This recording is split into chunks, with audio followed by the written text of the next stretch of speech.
صد هزار بار شکر که با این زبان حرف میزنم. آخران حرف میزنم، با این زبان حرف میزنم.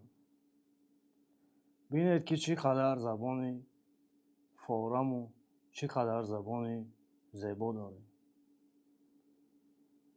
بیایید قدر این زبان را بدانیم و این زبان را حمایت کنیم. بینید که چقدر ملک زیبا داریم، چقدر فرهنگ زیبا داریم.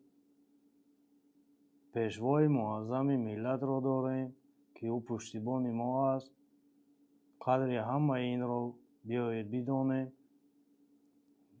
در صحیفه های اجتماعی یک نمونه های بگذاریم که این همه همچون یک تاریخ ثبت می شود و هر یک خطاگی که ما در این صحیفه ها اگر بگذاریم، این همه داغ است برای ما.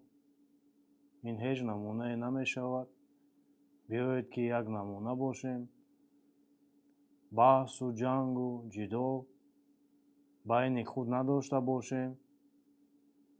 در کدام دولتی که نباشیم باید آبروی تاجیک را نگه داریم. حرکت کنیم که ما یک ملت نمونه به همه باشیم. ما را دوست دارند. بگویند که ما تاجیکان را دوست می داریم. مثل پدر و مادر باید ما دوست داریم زبان را، فرهنگ را، دولت را، ملت را، تمدن را. ما همه چی داریم.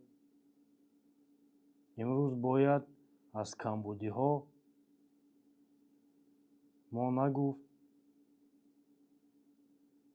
باید از خوبی های خود گفت. پیش یک ملت ششتی از کمبودی مگو. بگو که تو چی فرهنگ داری، چی زبان داری، تو کی بودی، تو کی هستی. از این همه باید فخری، قدر این همه باید بدانست. ما همه چی را داریم، همه چی.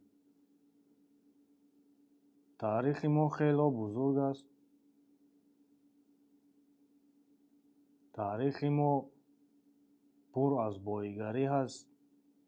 بزرگان ما، شاعران ما، دولتداران ما، یک اسماعیل سامانی چی می ارزد. امروزه